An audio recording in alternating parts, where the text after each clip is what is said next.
Hello दोस्तों, तो कैसे हो आप सब। तो अपन फिर मिलने अपने प्लेटफॉर्म जिसका नाम है मैं स्टडी, और अपन आ गए हैं चैप्टर 1 जहाँ से अपन क्लास 10 की मैथमेटिक्स स्टार्ट कर रहे हैं। और रियल नंबर ये अपना क्लास 10 का चैप्टर फर्स्ट है। तो भाई इसके इंट्रोडक्शन से अपन शुरू करते हैं। भाई रियल नंबर दो दो नंबरों से बने, जैसे यहाँ से स्टार्ट करते हैं। रियल नंबर दो नंबरों से बना है, एक तो रैशनल नंबर और दूसरा नॉन रैशनल नंबर। ये दोनों अपन ने क्लास 9 के अंदर पढ़ लिए थे। वैसे मैं आपको दोबारा बता देता हूँ। रैशनल नंबर वो हैं जिनको अपन P अपॉन Q की फॉर्म में डिनोट कर सकते हैं, जहाँ पे P and Q are integers और बिलोंग्स टू इंटीजर्स और Z नॉट इक्वल्स टू 0। यानी रैशनल नंबर वो होते हैं जिनको, जैसे 5 है, एग्जाम्पल 5 ले लो। जैसे 5 है, 5 को अपन 5/1 लिख सकते हैं, यानी वो P अपॉन Q की फॉर्म में है।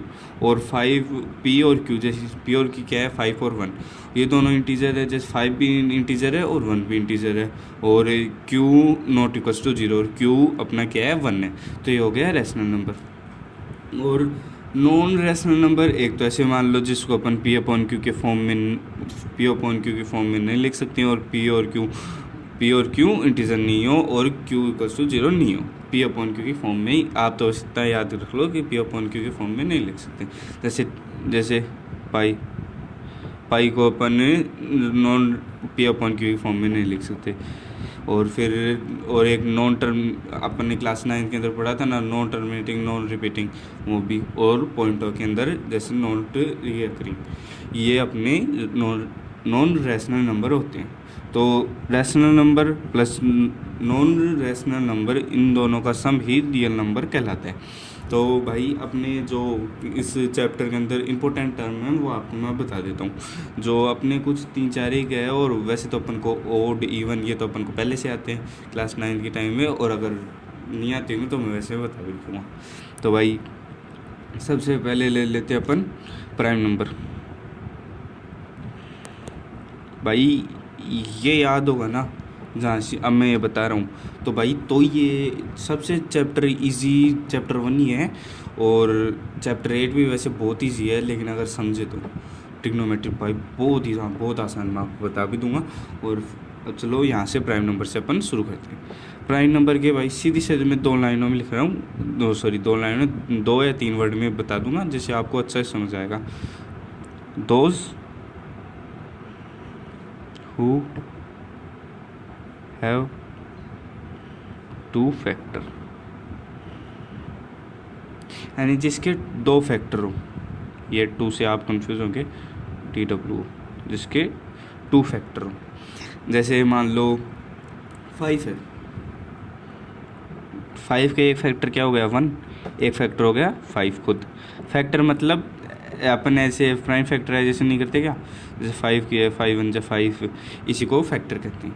एक तो 1 5 को डिवाइड सकता है, एक 5 खुद को डिवाइड दे सकता है। जैसे 1 प्राइम, आपको मैं पहले बता दूं, 1 प्राइम नंबर नहीं है। 1 का बस 1 ही फैक्टर है, दूसरा नहीं होगा, इसलिए 1 प्राइम नंबर नहीं है। और 2 है, 2 का 1 है और एक खुद 2 है। जैसे 3 है, 3 का 1 है और 3 है। अब 7 ले लो, ऐसे चलता ही जाएगा। प्राइम आपको तो बस ये याद रखना है, प्राइम नंबर जिसके 2 फैक्टर हो। एक तो सबसे इम्पोर्टेंट ये, दूसरा और क्या, दूसरा होता है composite number. Composite number more than 2 factor, जिसके 2 से ज़्यादा फैक्टर हो। जैसे ले लो 6, एक 1 हो गया, एक 2 हो गया, एक 3 हो गया, एक खुद 6 हो गया। 6 के मोर देन 2 फैक्टर उसे कंपोजिट नंबर कहते हैं। जैसे मान लो 4 हो गया, 1 2 से 2 का फैक्टर है और 4 का खुद का फैक्टर है। तो भाई कंपोजिट नंबर हैं वो हैं जिनके 2 से ज़्यादा फैक्टर हो।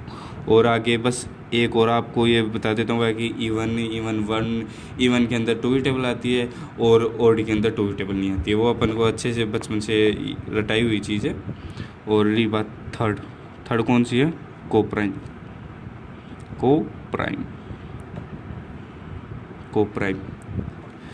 प्राइम वो है जिसका ओनली वन फैक्टर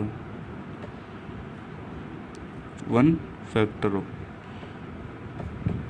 ये मैं सब आपको बाद में और ज़्यादा, और ये आपको थोड़ा बहुत समझ नहीं आया होगा, ये मैं आपको क्वेश्चन के साथ एक्सरसाइज 1.2 के अंदर मैं आपको अच्छे से समझा दूँगा। और बाकी ये दोनों आपको फंडामेंटल थ्योरम ऑफ अर्थमेटिक के अंदर समझने वो ये काम आएंगे दोनों वर्ड, प्राइम नंबर और कंपोजिट नंबर, इसलिए ये दोनों ज़्यादा इंपॉर्टेंट है। ये तो मैं आपको बाद में समझा दूँगा। कंपोजिट वो नंबर है जिसके 2 से ज़्यादा फैक्टर हो, जैसे 6 है और 4 है, जिसका 1 2 4 हो गया, और 6 का 1 2 3 और 6 हो गया। और प्राइम नंबर वो है जिसके 2 ही फैक्टर हो, ओनली 2, ना 2 से ज़्यादा ना 2 से कम, और सिर्फ 2 ही हो। जैसे 5 का 1 और 5 हो गया, 2 का 1 और 2 हो गया, 3 का 1 और 3 हो गया। तो भाई ये थे प्राइम और कंपोजिट नंबर। अब चलते हैं अपन फंडामेंटल थ्योरम ऑफ, अपन चलते हैं आगे किसमें, फंडामेंटल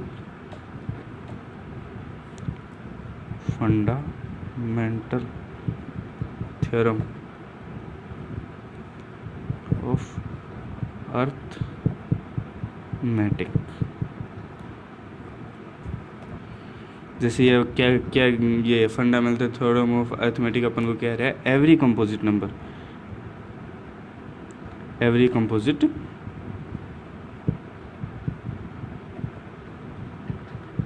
कंपोजिट नंबर क्या होते हैं, कंपोजिट नंबर जैसे 6 4 ऐसे, 6 4 8 हो गया, 9 हो गया ऐसे, यानी ये every composite number can be expressed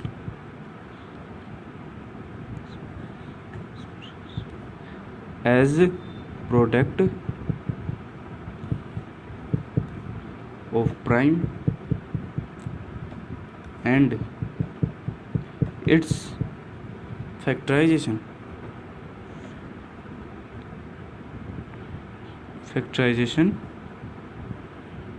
is unique। बस यहाँ तक ही याद कर लो अपने। चलो अब मैं इसे एक्सप्लेन कर देता हूँ। बस एवरी कंपोजिट नंबर यानी एवरी कंपोजिट जिसके 2 से ज़्यादा फैक्टर हो, मैंने अभी आपको बताया, जैसे 6 ले लो, 4 ले लो, 9 ले लो, 8 ले लो, यानी every composite number can be expressed, यानी अपन उनको लिख सकते हैं कैसे, प्रोडक्ट ऑफ प्राइम नंबर्स। जैसे मैंने आपको बताया 8 है, जैसे 8 कंपोजिट नंबर है 8। अब जैसे 8 का अपन प्राइम फैक्टराइजेशन करें तो 2 2 या 4, 2 और 2 1, यानी 2 प्राइम नंबर है, मैंने भी आपको बताया। यानी अगर अपन कंपोजिट नंबर का प्राइम फैक्टराइजेशन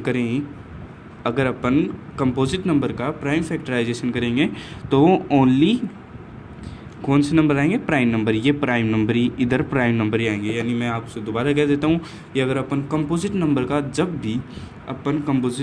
जब भी प्राइम फैक्टराइजेशन करेंगे तो उनके मल्टीप्लाई में हमेशा प्राइम नंबर का प्रोडक्ट ही आएगा, यानी 2 की पावर 3। ये कहना चाह रहे। और इट्स फैक्टराइजेशन इज़ यूनिक, यानी इट्स फैक्टराइजेशन यूनिक, इसका मतलब ये है कि 2 की पावर 3 सिर्फ 8 का ही होगा।